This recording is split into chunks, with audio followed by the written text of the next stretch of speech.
Welcome back, Vamp Cow Army, to another React Andy from your favorite Vamp Cow, Dumbsville.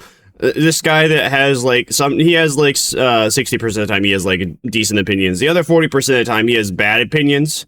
But nonetheless, though, his videos are entertaining. We got a Dumbsville video about video game larpers. The brand new buzzword that everyone's loving to use. I got no idea what this is gonna be about. This looks like that one blue Twitch girl that said that Tectone assaulted her and she could only win in civil court, not even a real court case, to get criminal charges. So I can already tell this is gonna be great. What are you doing? You look like a huge poser. I'm a goth girl. I'm a goth girl that loves Sonic. That's not, yes. Any real goth girl says she has to tell you. And she has to tell you twice as well. Why do you suppose you just threw a chair at your head, Pinky Chew? You pronounced it wrong. Oh, isn't that actually Tectone's ex that won the civil court case, but not a criminal court case? What character is that? That's Mina Mongoose. Yes, and who is that? That's Sally Acorn. So you do know the difference! If you deliberately LARP my special interest, I will fuck you like a pig! Now are you a poser, or a LARPer, or are you going to play my fucking games?! I'm gonna play your games, Carl. Get this fucking bitch a Dreamcast already. My friends, we are in the middle of a LARPdemic. There have been many men on the website X.com who have committed the grand crime of not playing their favorite video games. I wouldn't know. I have a life. I do this thing called I wake up in the morning. I like wake up. I take like maybe 20-30 minutes to wake up. Maybe like I take another 30 minutes to like make myself breakfast. Or sometimes I clean the yard first, then I make myself breakfast. As well as like maybe possibly like weeding the garden or the gravel pit that we have, because nobody else will. I don't know, it really depends how I'm feeling, but those things can like shift depending on how I'm feeling. And then after that, then I make some React Andes, then I record Limbus Company content, and then finally I upload all that. I edit some of it too, the Limbus Company stuff. Well, Limbus Company stuff, not yet. But I do edit. What do I edit? What do I edit? Oh yeah, I do. And then I edit my short, upload that, and then I stream with like whatever time I have left in the day, and usually play a game.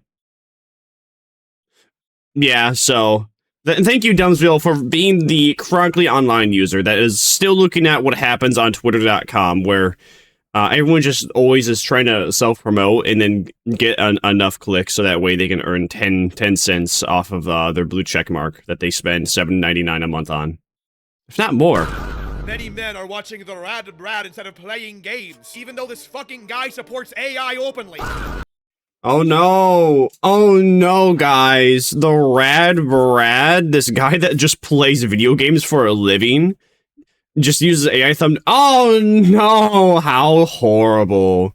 Are you really gonna care that much? Dude, he's in his own lane. He's just playing games. He's having fun playing games. Quit being a little nerd. AI bad. Yeah, you can say it's lazy, but this guy's entire channel is just him uploading himself playing a video game. That in itself is already lazy, but hey, he's making money from it, and he's definitely having fun. Shit, bro, I'd be having fun in my life if all I had to do was play video games. As normal in the gaming community, there is a big argument going around over something that should be resolved in like a single sentence. That conversation being, do you need to play your favorite video game to be a fan of it? Yes. You need to have played it a little bit. How are you a fan of a video game if you've never even played it? That's like saying what if you went up to some guy 10 years ago and he was like, "Hey man, do you like Dark Souls?" "Yeah, man, I love Dark Souls." Oh, who's your favorite boss to fight against?" "Yeah, I actually don't play the game. I just read the lore. I think the lore is really cool." Oh, okay, but like the lore is like fluff. It's an addition to like the actual thing you're supposed to be doing called playing the game. It's a video game, you know, do the thing, game, on the video, How are you a fan? That just doesn't make sense. Like, you can say, oh, I don't play. Yeah, I'm kind of a. You can say I'm kind of a fan, but you can't say I'm a big fan. I'm a fan. No, you're not a big fan. You're not a fan. You're a kind of fan. Answer being, yes, you kinda do. Video.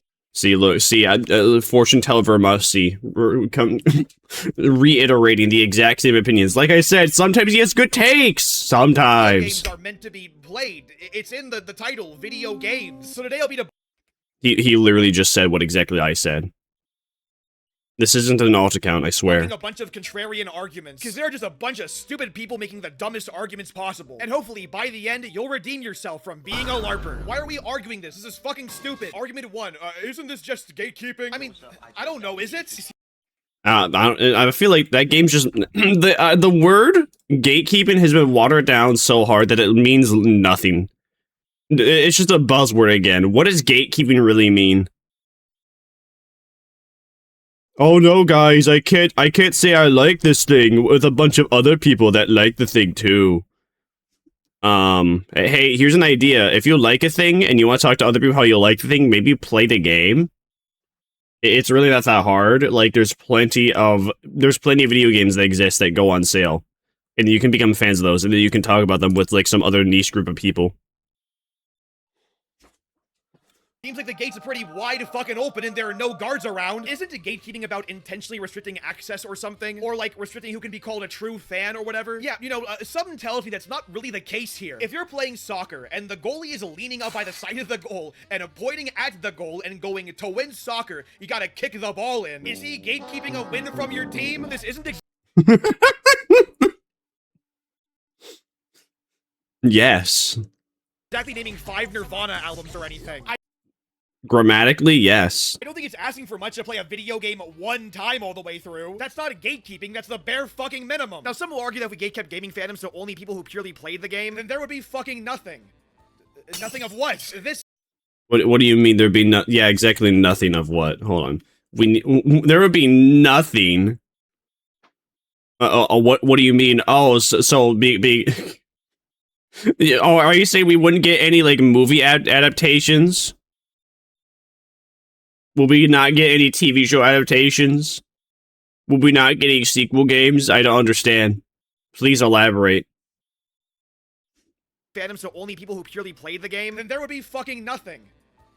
I'm pretty sure the reason why people even care about, like, lore or story in a video game is because they played the game and they actually live through what it has to offer, which enriches the lore that is given. Imagine being a Destiny fan, and you never played a single content of Destiny, but you, like, watch my name is Bytes videos, you're like, wow, this is amazing, dude, I love Destiny. What do you mean you love Destiny? You don't even play the game. You don't even have a face to a name to all these characters that do have faces for their names. Nothing of what? This makes 0 sense. For a fandom around a game to start, there have to be, you know, people that played it and liked it. Of course, you can love the world and characters beforehand, but that's usually how it starts, right? The whole thing is to then play the game yourself so you can experience it and engage with it yourself. There is a very clear difference between being a fan of something and being interested in something. In fact, to further prove that we're not gatekeeping here, if you choose to actually watch this video, I will in fact be giving you many radical tips and tricks to legally obtain and engage with video games. I believe in the power of redemption, and I think you too can no longer be a larper. Mostly because it isn't that fucking hard. Argument. Yeah, Dead Space remake. Are you a Dead Space fan? Do you? Have you never played the games? That's interesting. Dead Space is on sale for $5. Oh, do you like Gungrave? Have you like watched any of the anime of Gungrave? Actually, Gungrave, that's a bit different. Video game larpers is different. Never mind, because they're. Well, actually, no. The game came first. Then there was the anime. But then again, though, they don't make Gungrave 1 or 2 easily accessible. You have to buy like the old hardware or emulators to enjoy Gungrave. You got Gungrave Gore though, so if you played Gungrave Gore, then you watch the anime, then I you know what, you're a real fan. You're a real fan. Me thinks. 2. Gaming is too expensive. What if you're poor? Look. Dead Space $5, Gungrave Gore $3. Steam sales constantly. Any game that's not any game from 2020 and prior usually goes on sale for like $5. It's not that difficult. Oh no, I gotta play a slightly old game.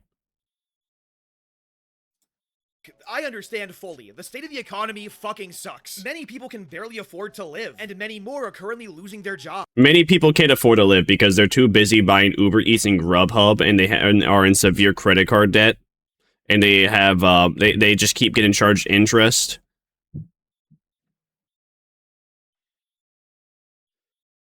Yeah. On top of that, the current state of the video game industry has been terrible, and people like the Rad Brad won't stop generating AI in their fucking thumbnails. So RAM prices have skyrocketed to extremely absurd heights. So as a result, PC prices have gone up, consoles have gone up in price too, and video games themselves have gone up in price. That fucking sucks.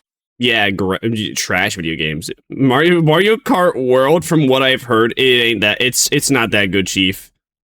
It ain't that good. I fully agree. The video game industry is completely terrible right now. Things are way too inaccessible. However, that still doesn't change the fact that you didn't play a video game, and therefore you can't be a fan of it if you didn't play it. And you know what? That's okay. You don't need to be a fan of a video game to enhance your life. In fact, I would argue the fact you can't become a fan of something because the corporation won't make it accessible to you is a pretty damn good reason to get upset at the way things are. I think personally it's more than okay to tell someone, yeah, I would love to be a fan of something, but I currently can't afford it. And bonus points if you're really funny about it and you start quoting flight reacts. However, here's the thing. That argument really does not always work. Because simply put, not every game is expensive or requires an ultra-powerful PC to run. Like, there really are points where it isn't an excuse whatsoever. It's pretty insane to me that Resident Evil is one of the most LARPed franchises ever, and infamously so, which is very funny because the original games from the 90s and early 2000s, which ran on a PlayStation 1, as well as RE1 Remake and Resident Evil 4, the original one, are available on Steam and for the most part GOG as well, and will go on sale for $5. These games, by the way, are industry-defining classics that were made for technology that at this point is over 20 years old. Undertale is another heavily LARPed video game for some reason, which is weird because that game was just on sale for $2.50. And see, look, even he's bringing up the Steam sales. Exactly. Also, I don't know, everyone likes to LARP, they like Undertale because, well, I don't know, it just blew up. Let's just be real, let's be honest, because it blown up way more than it really should have. And now everyone kind of like saw it, everyone had access to it, everyone saw their like favorite creator play it, and now they played it too. Specs for it are so low you can run it on a fucking toaster. If your PC can run Doom from the 90s, you can run Undertale. If you want even more examples of dirt cheap games, I'm on GOG right now, and I'm seeing the Hitman games for like under $1. The only exception here real. is a Hitman Absolution for $2, but you don't gotta play that one. See, look, exactly what I said. That game was made in what, 2017, 2018? $2. You can afford $2. Listen, man, if I can find a way, if I as a 180-pound man can find a way to spend only $25 a week on food, you can too, and you can have some spare coin. You can spend $2 for a video game. You got the budget. It's not like $2 is really gonna add that much for emergency fund in comparison to, like, I don't know, at least 15 hours of fun. Even you're gonna have even more fun than actually watching the original Hitman movie. I'll tell you, I don't ordinarily yeehaw, but this is a fucking yeehaw! Fucking Christmas! Tinkle, tinkle, little jar. Tinkle, tinkle, little jar. Tinkle, tinkle, little jar. The original Hotline Miami is also currently $1. Sonic Mania currently Zam, it's on $1. I did not know it was actually $1 right now. Sheesh. is $2. Both games can run on literally pretty much anything and are also some of the best games ever made too. Castle Crashers is a certified hood classic, and that's $1.50 right now. Yeah, except they just have all the enemies in the enemies in like the second third of the game just have a abundance of health for no reason, and it feels like a slog to go through. I wish that they actually nerfed the health bars, the enemies there, or like tune down like the damage, because it is a crash, pun intended. when you get to that I'm point. not trying to pour shame here either. There really are people that are going through it, and I understand that fully. But if you can't afford a game that's $2.50, you probably aren't even watching this video. The issue with the money argument is that it is incredibly case by case. If you can't afford, like, for example, a GTA 6, you know, but you're still curious about it and want to watch a playthrough, yeah, that's perfectly fine. That still wouldn't make you a fan of the game, of course, but, you know, it's understandable, right? But if you're LARPing a video game that's the same price, if not cheaper, then a Yeah, you just be a fan of the YouTuber that you're watching. That's but a lot of people that watch Markiplier, Jacksepticeye, and PewDiePie play Undertale, they're just like, oh, I'm fans of the game now. I loved watching them. I love watching PewDiePie play Undertale. No, you didn't. Yeah, you watched PewDiePie play Undertale. You had fun watching him play it. He's probably a fan. You're just a fan of PewDiePie. You're not a fan of the game itself. If you're a fan of the game itself, you would play it yourself. No, but I spoil myself for what happens, though. Okay, great. Well, you may know what happens, but you haven't gone through it. You haven't lived through it. I can tell you, I'm not a fan of Undertale. I'm not a fan of Deltarune. I played Undertale. I think Undertale's okay. Deltarune just overrated gay slop, though. And the Deltarune, the Undertale Deltarune fan base is just so abundant that it doesn't even make me want to actually participate in playing the game either. Because there's just such an abundance of these losers that already play the game. And they just kind of... They ruin it just because there's so many of them. They just ruin it because there's so many of them, and they're just overzealous about how much they love the game. But, you know, this is a good idea, though. A good point. What most of them could just be LARPers that never even played the game themselves. They just seen someone else do it. Loaf of fucking bread and can run on the average goddamn smart fridge, then I'm gonna be honest here, I think that might be on you. On top of that, there are also sometimes free games if you're lucky. I'm not talking piracy either. This is illegal. All I'm saying is, right, the backyard sports games are free on Steam. The backyard sports games are free. Come on, dude. Pablo Sanchez is in the house. We got Pablo Sanchez next. I also haven't even mentioned abandonware games. You see... Yeah, like, you could get yourself a $200 laptop right now, and you could play just about any game from, like, 2016 and prior. If not even closer to, like, maybe 2020, depending on the game. Oh no, I'd have to lower my graphics settings to medium instead of ultra. Yeah, let's be fair. Let's be fair. You really don't notice the difference between ultra and, like, high graphics. I really don't notice the difference between the ultra and, like, medium graphics sometimes. They're so minuscule that it's just like, wow, if I zoom in on this leaf, I can see, like, the stem inside the leaf. Great, I guess. Abandonware is a program, usually a game, that's no longer being sold by the publisher. And sites like My Abandonware and Internet Archive have done a great job of keeping these PC ports up. And these aren't like small games either. I'm talking like a Silent Hill 2, the OG one, a Silent Hill 3, Simpsons Hit and Run. There's Tony Hawk, Transformers, Gears of War 1, Assassin's Creed 3. Isn't Hit and Run gonna get, like, a remake soon, though? If I remember correctly. These are some big fucking games, dude. Now, this is more of a legal gray area. However, if the publisher isn't selling a video game, then in my opinion, that game falls into public hands. That is, of course, until the game becomes available to purchase again, which a lot of these sites and people agree with me on that one. Again, I get it. Not everyone can afford video games like that, but come on now. It's not like you don't have access to a vast library of classic and amazing video games that, again, don't require anything fancy to run. A lack of options doesn't mean no options, period. I'm pretty sure, you know, most people can afford a video game that's free. Argument 3, what if you're disabled? You know you have a Google, right? Okay, this one's actually a little... What if you're disabled? Hold on, what did it say there? Sure, I guess some games are mainly gameplay are meant to be played, but who cares? Blind people can be fans of movies that have ever watched them. Yeah, but that's different though. They're movies, you can kind of listen to it. You can kind of get what's going on. Deaf people can watch movies. They can't hear what's going on, but they can read the subtitles. They can understand that. A video game, sorry, but, like, if you're blind, it's not really possible. Like, there's some games that are kind of blind accessible, but not really. But all right. The amount of them is extremely few. Any third-person shooter, any first-person shooter, any shooter in any platformer is not... It's basically impossible for, like, a blind person to really play. Sorry. I'm sorry that you're born that way, but you just gotta have a different you gotta be okay with having different hobbies. Why don't y'all apply that same logic to video games? They're not accessible to everyone. It has gotten expensive too. Well, okay. Yeah, it's not accessible. Therefore, you're not a fan.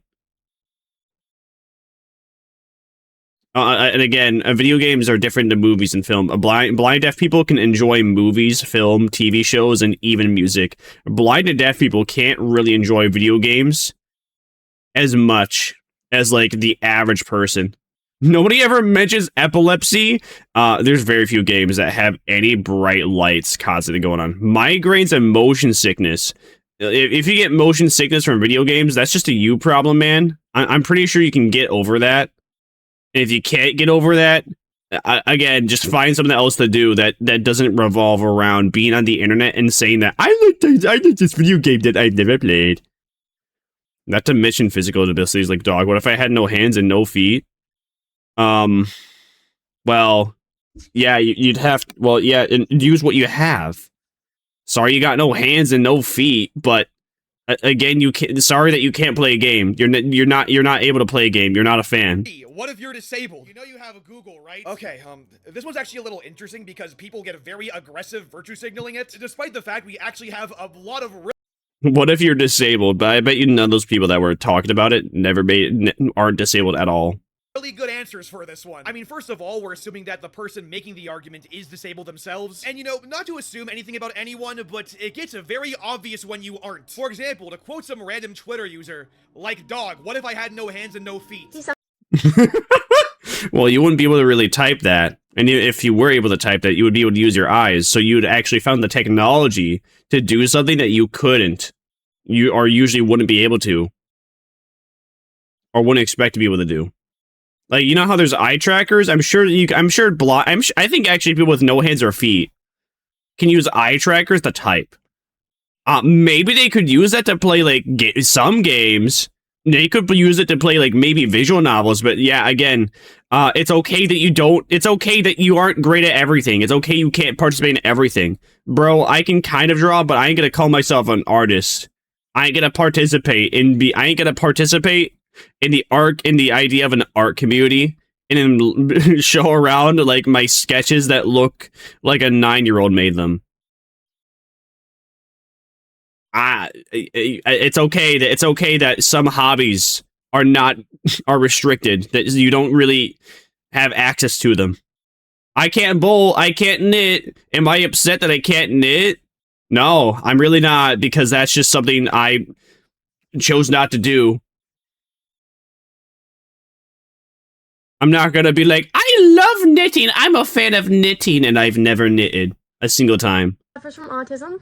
I don't suffer, I just have it.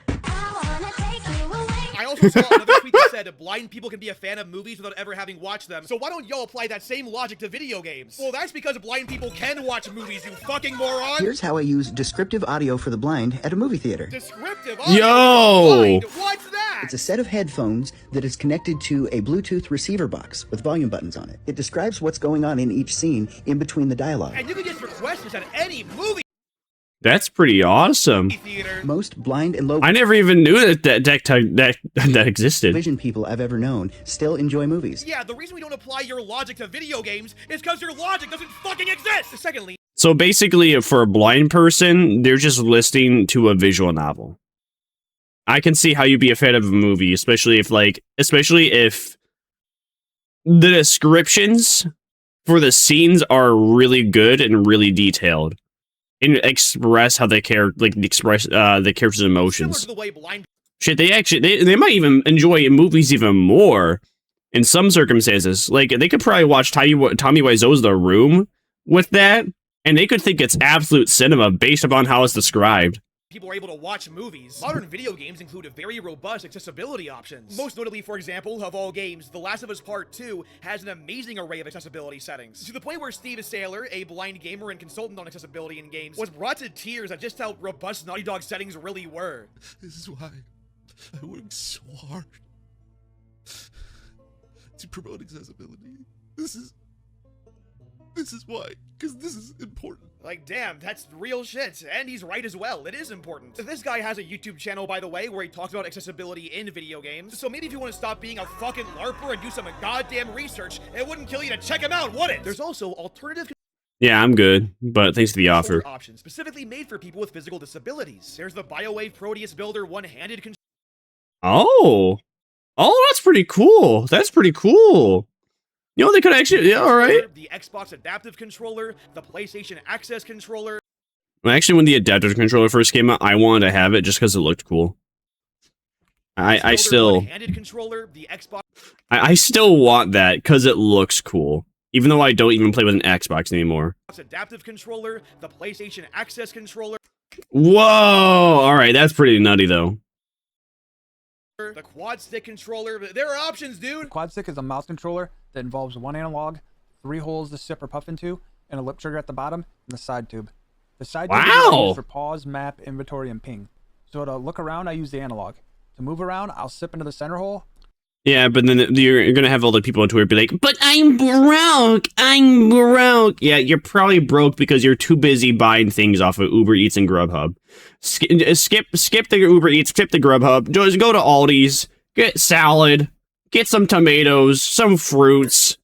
But they're so expensive. Yeah, they're also a lot bigger too. You're gonna get a lot more servings with all the fruits and veggies in comparison to your Ritz graham crackers and your Lay's potato chips. And then I can move around. Now, to be fair, a lot of this stuff is very far from perfect. For one, proper accessibility is a fairly recent thing in video games, with a lot of older games just not taking accessibility into account at all. On top of that, not every studio has a proper accessibility team, so the mileage on if a game has accessibility settings and if they're good or not may vary heavily. Thankfully, there are resources like caniplaythat.com, which gives reviews on games' accessibility options. Another issue, though, is that a lot of these accessibility controllers specifically are still very jank for the most part. On top of that, the actual yeah, because, well, these controllers, they're trying to work off of what already exists, where, like, you know, how controllers exist. Like, for instance, the average controller you need 2 hands for, so then, like, the average accessibility settings are going to be based upon, like, those controllers. And helping people that just have minor defects or issues in comparison to people that, you know, don't have hands. And then they're going to have to, like, buy something that is very, very specific. Because, again, like, there's only so much developers can do to make things accessible. Otherwise, before going out of budget. Price for a lot of these peripherals can be ridiculous. $100 for the Xbox Adaptive Controller, almost. Yeah, well, I mean, the Xbox Elite controller is like 160. I feel like any Elite, I feel like the average Elite controller is mandatory too. Even then, though, those things are like $60 to $80. So it's really only like $20 for the adaptive controller. I only say that, like, really you need an Elite controller because ever since having back buttons, it feels impossible to go back just because, well, it never even feels like having the ABXY button should have existed in the first place. It should have always been back buttons. Because having my thumb stop moving my camera to then point and click and then use a, like, button to do usability or whatever, it just seems like such a detriment now. In comparison to, well, again, having back buttons where I can just use my pinky or my ring finger to then jump or reload or switch weapons when I need it to. In comparison to stop moving my camera, press the button really quickly, and then get my thumb back in position of where it should be. For the PlayStation Access for the camera. And if you want 2 joysticks, you gotta get 2 of them. And for external buttons, you gotta spend another $80. That's in total almost $260. Over $500 for the quad stick and Damn, dude, that's an official thing too. I thought that was something that guy actually made himself. Currently sold out. That's as much as the goddamn consoles to play games on. There's only one joystick, which does mean that it's better than the Xbox Adaptive Controller by default. But, you know, to play games that require both joysticks, am I supposed to get 2 of these? This was fucking $70. Yeah, no, here's a real genuine problem. A lot of these devices are still a work in progress and are way too expensive oftentimes. Well, I also just feel bad for the people that are interested in the hobbies and they, you know, they still want to play games. But, you know, you are setting yourself up for this. You are setting yourself up for this challenge. Like, video games are a very new thing. There's not as much accessibility in comparison to, well, I don't know, riding a bike with one hand, riding a bike with no hands, riding a bike with, like, one leg. You got, like, well, we have, if you have only one leg, you got I mean, not only do you have like prosthetic legs, you also have electric bikes. I kept trying to think of what I was trying to say. The electric bike, and it just kept slipping my mind. But yeah, video games are a relatively new invention, a new like form of entertainment in comparison to other stuff. So it just makes sense that we have all this new-ish technology that kind of works but doesn't work quite right. Not to mention that Sony and Microsoft they aren't really trying to appeal to people with disabilities. That's not their core demographic because the amount of people out there is extremely small, which is why they price these things super duper high. I don't know how complex they could be. I don't know how complex they are to build or the materials, how much they cost. But if I were to guess, it probably wouldn't be too bad, too much similar from a average controller. Only difference is that they have to like, have a separate factory for that, and they sell a lot less, which is why it's upmarked way more. This, of course, however, does not change the simple fact that disabled people can still play video games. And the fact there are solutions, period, is pretty fucking amazing. The YouTuber Champ UT, who is an arm amputee, if the name didn't give it away already, has two... Yeah, I agree with him. It is amazing that there is, like, ways to play games without hands, or losing a hand, not having a hand. Very interesting videos reviewing a lot of these... We should be happy that it even exists. It is accessible in that way to begin with. So, instead of asking, what if I had no arms and no legs, as an excuse for you yourself to be a video game LARPer, despite the fact that you yourself aren't fucking disabled, maybe it'd be helpful to see how disabled people actually play video games. So instead of spewing the most disingenuous garbage about disabled people on behalf of yourself, who may or may not even be disabled in the first place, you can... He's getting so mad. Actually understand where the actual real-world problems are. And once again, all this really only has some kind of footing if you yourself are disabled. If you yourself are disabled, yeah, that's a whole different conversation. You leave out contextual facts that complete the puzzle. But if you aren't disabled, then what's the relevancy? Unless... I bet you the average person saying like, well, what about disability? I am a fan of this game, but I'm disabled. Are you really though? Are you really? You tell me you can't play Undertale with one hand? You can play Undertale. No, that's just a lie. You can play Undertale with one hand. I don't have any hands. You can play Undertale with your feet. The control scheme for Undertale is you chat with monsters. It's basically it's like a walker. It's a visual novel that you can walk around in, and then you just have to have something with your feet to move around with. Well, what if I don't have arms or feet? Well, what were you in Vietnam? Are you a Vietnam veteran? That's the only way you don't have arms or feet. Did you suffer some tragic accident? Well, again, okay, sorry, but you can probably even use like an eye tracker to move yourself. If you really are a fan of a game, you will find a way to play the game. That is my whole point. If there is a will, there is a way.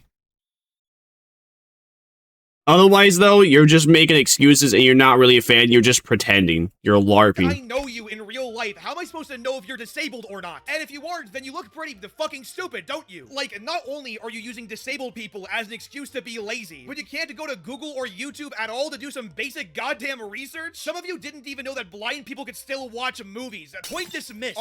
I didn't know that, but that's not something I looked into. Thanks for telling me. What if I don't want to play it? What if I don't want to play it? Why are you even a fan of the game then? How are you a fan of a game if you've never even played it? Like, what? How are you a fan of Sonic? How are you a fan of the Sonic franchise if you've never played a singular Sonic game? How are you a fan of Mario Kart if you've never played Mario Kart? What does that even mean? What is this argumentation? What are you, fucking 12? Argument 5. What if the game sucks? Then you are... What if the game sucks? Well, why are you a fan of a game that sucks? You've invalidated your own argument immediately. What if the game sucks? Why are you a fan of a game that sucks? Because the lore is good. Well, if you actually... Well, you kind of need to play the game to fully comprehend the lore, don't you?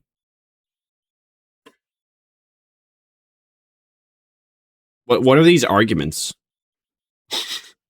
I've never heard of. Thank Lord that I am not currently online, so I've never heard these arguments before. So I've never actually had to like interact or deal with these stupid people.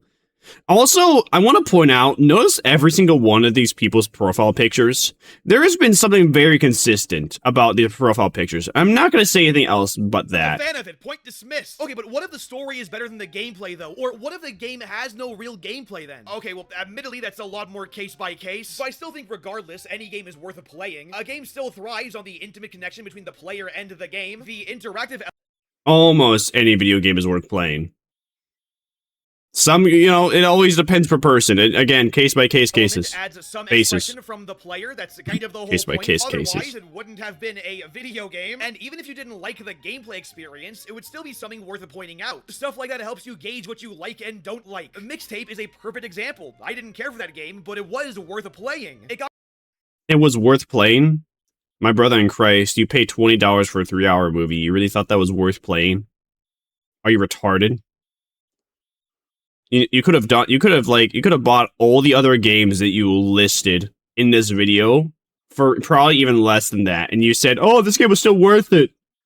Really? Or I think you're just trying to justify your shit purchase. But okay, go off, I guess. Okay, what is the line between what the devs want to do and what would utilize the medium of video games the best? And it got me to think of it. It was cool. I like that. That's what I do for a living. And once it Wait, what? Huh? to think, okay, what is the line between what the devs want to do and what would utilize the medium of video games the best? And it got me to think of it. It was cool. The game just wants to be a playable movie. It doesn't even want to be a visual novel. At least with visual novels. No, I mean, not all of them, but I would say the majority of visual novels, they give you player choice, where your decisions actually make a difference on the ending. This is just a playable movie. But I think he's just coping and trying to justify his $20 purchase. That's what I do for a living. And once again, interactivity from you is pretty much required for video games, at least when done right. Take, for example... Defending Mixtape is not the hill you want to die on, Dumbsville. The 1/3 of a good game, Detroit Become Human. A game that's cinematic, but does actually have a very largely robust choice system that requires an intimate connection from the player themselves. So tell me, if the quote-unquote player is watching a playthrough of the game and not engaging with a system that the devs worked really hard on, then they're not the fucking player! Now Yes, correct. If you watch someone play Detroit Become Human and you say, I love Detroit Become Human. It's my favorite game ever. Oh, okay. Okay, did you play it? No. Then you're not a fan of the game. You're maybe a fan of the guy that played it. You're a fan of David Cage. Are they? To quote a recent quote from the legendary Shinji Mikami, if watching a playthrough was enough, the game wasn't good enough. This motherfucker don't miss. No, He's so real for that. he's fucking good. That motherfucker don't miss, man. Now, of course, interactivity comes from many different areas, which is why I find video games so fascinating. There are so many ways to make people feel intimate about a game through interactivity. Whether it's I do intend to play Detroit Become Human myself one day. I bought it. I have it in my Steam inventory. I just have so many other video games to play that before I can come to it. I have so many other games I want to play first before I come to it, because I also want I want my brain to wash out all the memories from what I've watched, so I can kind of have a semi-fresh idea of what happens and not quite remember what exactly happens and what decisions lead to what. Through puzzle solving, engaging with the mechanics, or how things exactly go. Story in a tangible way. Doing that yourself just feels amazing to do. But by not actually playing it, you are robbing yourself of that intimacy. Watching a playthrough is legitimately not the same as experiencing the game yourself. And if it is, then it probably isn't very good. In conclusion, video games are meant to be played, and just like Mixtape. that's the end of the fucking story. Look, there's nothing wrong with enjoying a live stream or enjoying a playthrough of a game. And you can get into the world of Oh, so this is like kind of a you can have your cake and eat it too situation, where you can say a game is shit and you've never played it. Because you've watched someone else play it and you're like, man, this looks like ass. This is bad, and I've never even played it. Man, you gotta love that. There's almost no situation where you can have your cake and eat it too. This is one of them. Yeah, but it doesn't work the other way around. You can't say I love this game and you've never played it. But you can say that this game is shit and you've never played it. The game through that, but that's how it starts, right? Like, yeah, of course it's not bad to watch a playthrough, but you ain't a fan of the game. In a similar way, you aren't a fan of a book if you just read the spark notes of it. It's why these people are insanely weird to me. Like, they ask questions that are very easy to answer. They address problems that already have solutions, and they use a bunch of buzzwords to masquerade how shallow they are. I swear to God, I will hunt you down and stick a loaded fucking hot piece of dynamite right up your fucking asshole. And again, some of these concerns are very much legitimate. Like, yeah, games are too expensive nowadays. And yeah, we do need a more... Yeah, because people keep allowing the developers to make them even more expensive.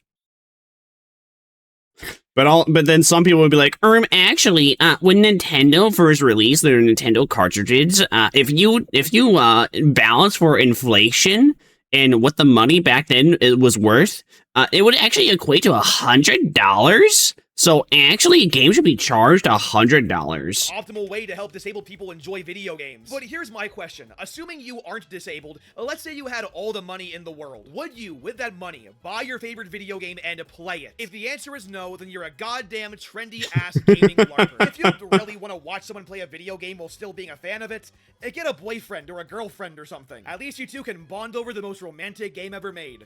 Kane and Lynch 2 Dog Days. Well, that was the end of the video.